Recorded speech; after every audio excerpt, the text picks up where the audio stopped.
What if the Big Bang wasn't actually the start of it all? Perhaps the Big Bang was more of a big bounce, a turning point in an ongoing cycle of contraction and expansion. Or, the Big Bang might be a transition point in a universe that has always been, and always will be, expanding. This is the Science, and you are watching What If Our Universe is a Sequel and Has No End? The usual story of the universe has a beginning, middle, and an end. It began with the Big Bang 13.8 billion years ago, when the universe was tiny, hot, and dense. In less than a billionth of a second, that pinpoint of a universe expanded to more than a billion times its original size through a process called cosmological inflation.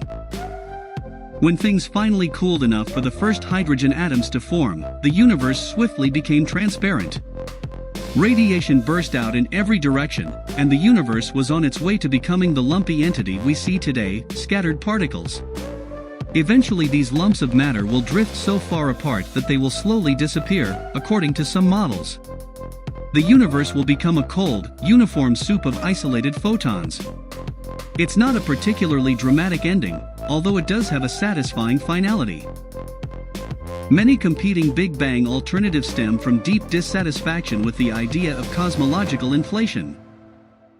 The Big Bounce theory agrees with the Big Bang picture of a hot, dense universe 13.8 billion years ago that began to expand and cool. But rather than being the beginning of space and time, that was a moment of transition from an earlier phase during which space was contracting. With a bounce rather than a bang, Scientz says, distant parts of the cosmos would have plenty of time to interact with each other, and to form a single smooth universe in which the sources of CMB radiation would have had a chance to even out. In fact, it's possible that time has existed forever. And if a bounce happened in our past, why could there not have been many of them? In that case, it is plausible that there is one in our future. Our expanding universe could start to contract, returning to that dense state and starting the bounce cycle again. Scientists has also been exploring another avenue for a simpler alternative to inflationary theory, the mirror universe. It predicts that another universe dominated by antimatter but governed by the same physical laws as our own, is expanding outwards on the other side of the Big Bang, a kind of anti-universe, if you like. With this in mind, scientists sees no place for a multiverse, higher dimensions, or new particles to explain what can be seen when we look up at the heavens. The mirror universe offers all that, and might also solve one of the universe's big mysteries. The mirror universe model predicts that the Big Bang produced a particle known as right-handed neutrinos in abundance. While particle physicists have yet to directly see any of these particles, they are pretty sure they exist. And it is these that make up dark matter, according to those who support the mirror universe theory.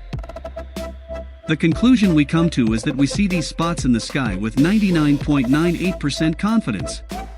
The physics world has, however, remained largely skeptical of these results to date, and there has been limited interest among cosmologists about even attempting to replicate these analyses. But there are other potentially observable phenomena such as primordial gravitational waves, primordial black holes, that could provide us some clues about which of the theories about our universe are correct. As we develop new theories and new models of cosmology, those will give us other interesting predictions that we can look for. Until then, the story of our universe, its beginnings and whether it has an end, will continue to be debated. Please join our channel by subscribing us on YouTube.